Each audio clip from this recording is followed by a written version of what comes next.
Hey guys, and welcome to part 2 of the Sunday question cast this time. It turned out that I did have one of the batteries. I just had it placed in a different place than I thought that it was. I found it, and I put it in. And what we're going to do is we're going to listen to the questions again, because I can't skip ahead while I'm trying to drive. And then I'll stop with the ones that weren't answered yet. 45 years old into the U.S., and it's going to be used for track purposes. Sunglasses. The Senator Steve says, how do I submit Sunday questions? IGSTROM 1Xtrom says, how often do you see Mitsubishi FTO-GP version R for the Mirage Cyborg ZR at the auctions? Justice Cora Raygoza says, Sorry. I live in Cali and I don't want to move, and the only way to register the car is to pass it with smog. What can I do to modify my car so it will be smog legal in California? It sounds like the sound quality is better with this battery. The battery is the exact same brand as the last one, but when you put the batteries in, the new ones in here, it asks you if it's a nickel metal hydrate or an alkaline battery. And last time I was just like, come on, let's go, and then I pressed nickel metal hydrate when it wasn't, and so we might have got better sound quality considering that setting is different. It sounds different to me. Okay, this person lives in California and they want to import a car, and they want to know how to pass smog emissions.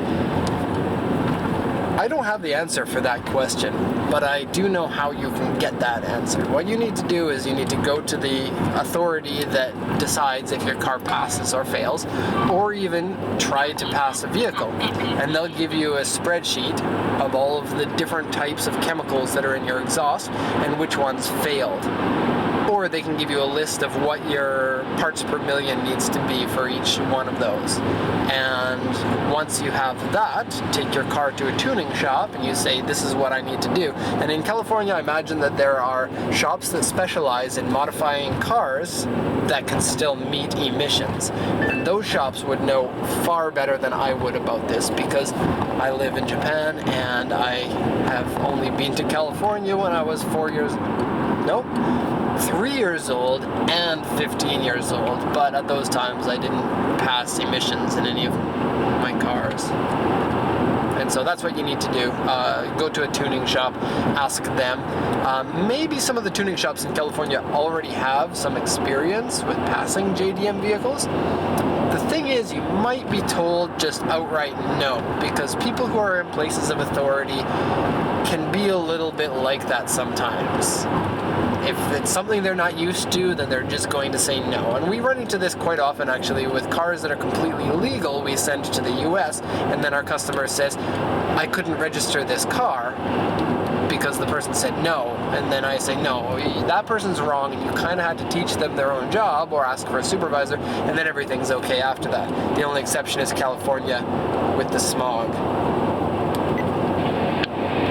Big V69er says, you talked about TradeCarView. What about Goonet? In the last cast, and you can check this on the channel, we talked about TradeCarView and what I thought about that. Goonet is similar to TradeCarView, because what these are sites where you can check out what the dealers have for sale. The only thing is TradeCarView is specifically made for exporters. So any of the people who are listing on there technically should be able to export you the car. They may not actually know how to properly export you a car, especially to the US, because the US is difficult. But that's what they're there for. Goonet is a Japanese website that serves the Japanese market. And this is kind of an interesting story. One company stole the Goonet data. Like, hacked in and stole their data, basically. So every time Goonet updates, they made a website that is all in English that updates all of this information. And this is my understanding of it. I don't know if this is exactly the case, but this is what I think that happened. And the name of this export is like King's Buyer or something like that. And you can basically buy Goonet vehicles through an English version of the Goonet system that's provided by King's Auto. And they have a disclaimer on the site that says King's Auto is not affiliated with Goonet. And it seems to me like that's the compromise they needed to have in order to continue doing business like that. And then Goonet was seeing a lot of sales through it, so they didn't want to pull the system. Goonet may at some time just make an English system and then kick King's buyer out. But they may not feel like there's any incentive to make a system like that. But anyways, Goonet is Japanese dealers selling to Japanese customers. Because of this, the company is a lot, in my mind, better than TradeCarView. Fewer scams, fewer bad companies, fewer troubles, fewer bait and switch, almost no bait and switch.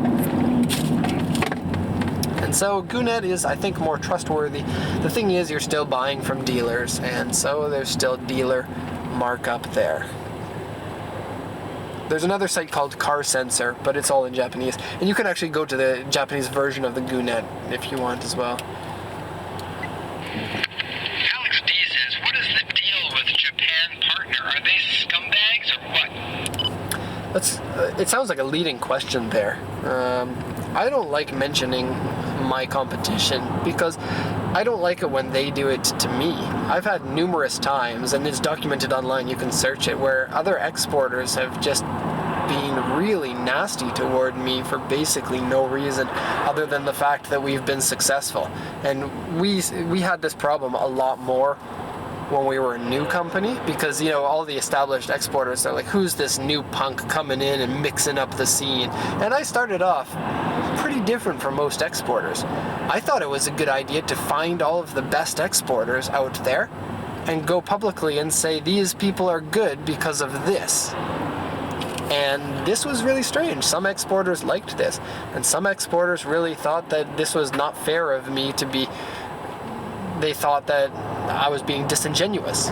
But the thing is, at that point, I looked at the market and I looked at the fact that, in my mind, 98% of companies weren't doing a good enough job. And there was a lot of room for good companies. And I thought that if I promote the best companies instead of fight with other companies about niggly little stupid things that don't matter. Like, I've got one exporter who's like, Derek sends his cars to the port and so they all rust because there's seawater. That doesn't happen. I looked into it. Seawater doesn't rust cars, and to find something as simple and stupid as that to use as a complaint against another company is not worth my time. If I use that same time and then put it towards saying, I think this company's good because they did this that I like, people seem to really catch on to that. It's kind of like the Miracle on 34th Street, where the Santa says, you shouldn't buy from this store because this store has bad prices. You should buy from this other store. And then that store's sales went up. That's kind of what the idea was. Promote the goodness in the industry, and the growth of the industry will sustain more room for me to compete in that market. And that's been successful for us, and one of the main reasons why we've become successful. Not the only one, but that's how we started, and I thought it was a good way to start. It cost nothing, basically. And I guess I did get a little bit off topic from the question. There are some exporters that have bad reputations. In fact, there is bad stuff written about us online, although not very much. And basically the one thing that's wrong, some people, okay. I'm getting worked up about that. One person accused us of fraud, and it was wrong, and that person didn't take it down, instead put his heels in and then tried to damage our reputation as much as possible. And you can find that online if you're interested in reading it. The only thing is the person who accused me owns the internet forum where the accusation is on, and so he edits everything out that is counter against his point. And so you don't get the whole story unless you go to the internet forum that my friends own, which is importera.com, and then you can kind of see the full story on that side. Most of the people who have read the entire story, I mean, all the people who've read the entire story, I think that this guy's a little bit out there. There's a Daihatsu Naked right there. I love the name of that car. Anyways. Final question. Brent McDonald says, I'm a new-ish subscriber on both of your channels. Can you tell me a little bit about the typical sale and how it works with Pacific Coast Auto? Okay, this is a question that we get a lot from new customers. I don't verbally explain this very often to a lot of customers. Some people who call me on the phone, I do, but more often I'll do this in an email. And so a lot of the people who are subscribers on this channel, they already kind of know the system that we have. We are an auction agent, but we can also buy from dealers. We don't hold inventory of vehicles, and so all the vehicles that we sell, we buy either from the dealer-only auctions here in Japan or from dealers. Almost all of them are the dealer-only auctions because the price is less, it's less risky, you get better cars for your money, and there are plenty of cars at the auction. The auction system is great, and there are third-party inspections, so you don't have to worry about like the dealer not telling you about some problems.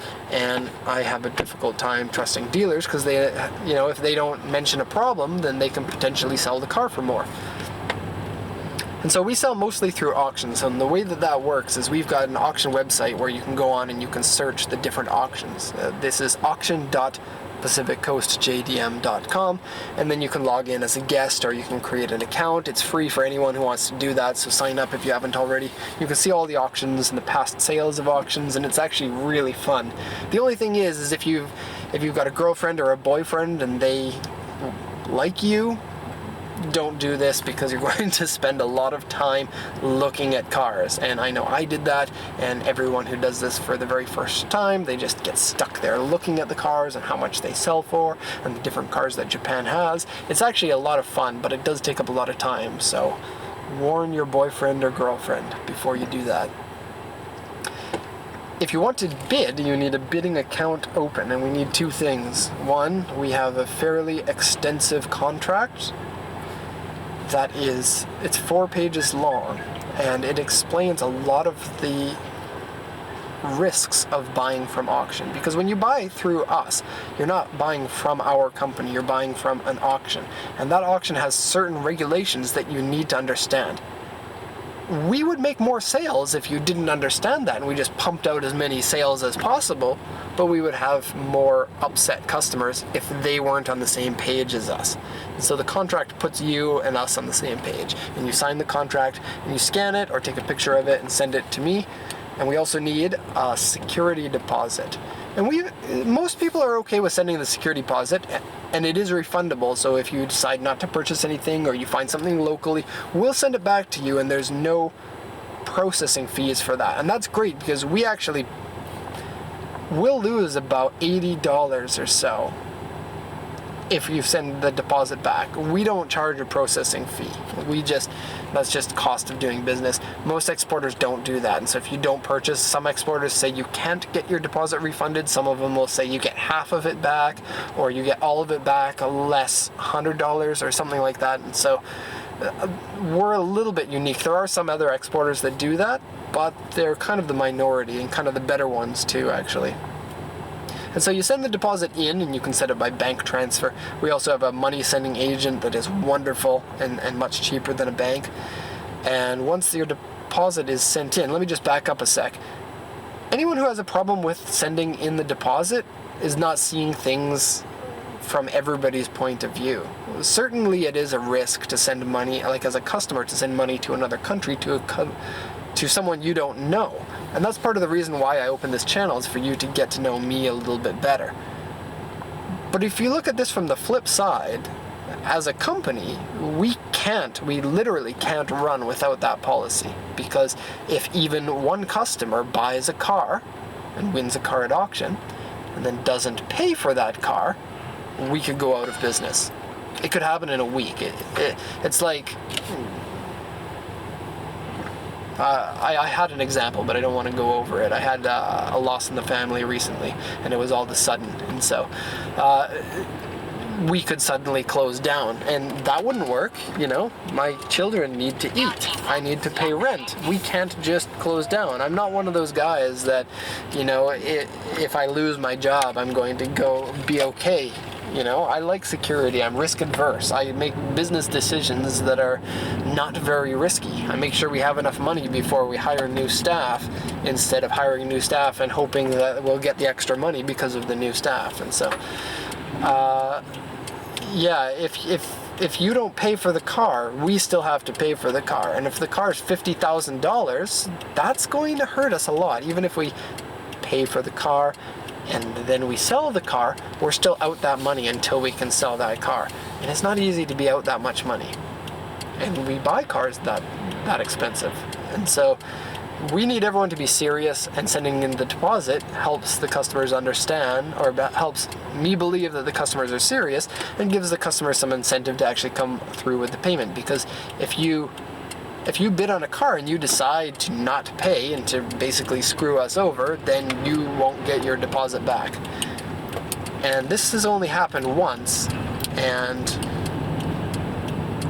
the customer didn't get their deposit back, but the whole situation cost us, and I do have another video explaining all of this, the whole situation cost us about $1,800, or maybe $1,600 or so. But still, we lost money even though we got the 100,000 yen deposit. And so it is something that is a little bit tricky there. But, I mean, the deposit's refundable. We've sent back plenty of deposits. It happens all the time when someone, you know, they're looking for a car for themselves and something pops up locally that they just can't say no to. Buy that car? I'll be fine. You know, I don't mind. I would rather, you know, get a car that you like. I send the deposit back, you're happy with me, and then when that car, you're done with that, then you come back to me and you can buy something. Or you can tell your friend, I got my deposit back from Derek, it was easy. If you want to import a car, use him. And that's how we get most of our customers, is from word of mouth and people who like our YouTube videos. It's been really popular. So once the deposit's in, the account is open, you search for the vehicles using the auction tool. And any vehicles that you like, you get a sheet that has the report of the vehicle. And so the seller writes some things, and the inspector at the auction writes some things. You send that to us, and you send that to our special email address just for translations, because we get so many of them that I can't handle them all in my email box. It just gets too messy. And then we translate them as quickly as we can, and then you decide how much you want to bid on them at auction. And the bidding, you send in your max bid, and then we bid up to your max. And this is something that we get asked a lot, and so pay attention to this if you're unfamiliar. If you bid, say, let's do this in American dollars because they're easier to calculate than yen, but if you bid $10,000, and the second highest bidder bid $8,000, then you'll win the car for $8,010 or $8,050, or one bid increment over it. Trying to change lanes. If you bid $10,000 and the second highest bidder is $8,000 and the reserve price is $9,000, you'll win the car for $9,000. All the cars have a reserve price. 99.9% of them have a reserve price. And this is a secret price, like eBay, that you can't buy the car until it's passed. And this really prevents lowball bidders from winning anything. And to be honest, I don't want customers as lowball bidders because we don't make any money off of lowball customers, and it really inconveniences all of the other customers who are great. You know, almost every one of my customers has been great. And there have been a few times where we've had customers that have, you know, we've spent 40, 50, 100 hours for one purchase, and we only make about $300 per purchase. And so those kind of customers, we kind of have a line. I don't mind losing money on some customers if they need to, you know, first customers we don't really make any money on at all because of the amount of time that it takes. We make most of our profit from dealers or from second-time buyers, and thankfully many of our customers come back for a second, third, fifth car, and so we don't really worry an awful lot about spending time with the customers if we have it. You know, I'm a very busy person, as you know. And so if you win a car, the next step is sending me the money, and you need to send the cost of the car, the cost of shipping, which depends on your country, 100,000 yen, and then you get the deposit deducted off of that, and then you pay the total within 3 days. We absolutely need you to pay within 3 days because we have to pay for the car quite often, but not always, before your money comes in. And so that is expensive for us, and there's an opportunity cost for that, and a risk if you're paying late. If too many people pay late, then it can be a problem for us. So we need the payment as soon as possible. On the day of the invoice is best because it makes me sleep well at night.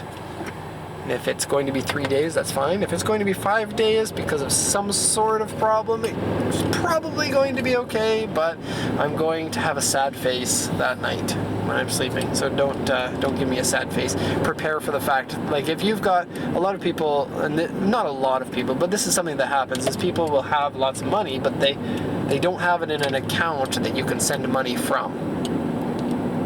Or it's held up in some other type of not as liquid type of cash. And so if you're preparing to buy, convert that over to real money before you buy the car, so that you don't have to worry about, being late on the payment. And that's it. Once you pay for the car comes into our port. Usually takes somewhere between about 5-7 days, but if it's really far away, it could be 10. The car comes in, I report it myself. I personally report all the vehicles. Nobody else does the pictures and the videos at the moment, but that may change. Yellowbird there, RUF Yellowbird, like $500,000 Porsche. If anyone can ever find one for sale. That dealership always has super expensive cars. It's pretty cool. It's really weird to live in a neighborhood that has all those kind of things. There's a Ferrari dealership right down the road from me. And after I check out the car, if there's something wrong, we can kind of fix something here in Japan if you want. We can send the car to you if you want. We book the shipment as soon as the registration papers come in, which is usually about, 3, 5, 7 days after auction, depending on how long it takes for the seller to send it to the auction. Then the auction sends it to us.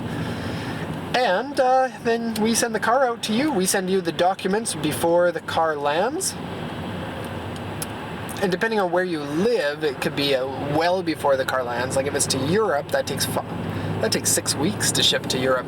And so we send the documents like a good 4 weeks before the car lands. But if it's to Canada, that only takes like 10 to 15 days. And so you'll get them like 2 or 3 days before the car lands. And looks like I might be late today for the meeting. Yikes. Okay, so that's that last answer was a little bit long. I'm glad that I got to it though, because I think that a lot of people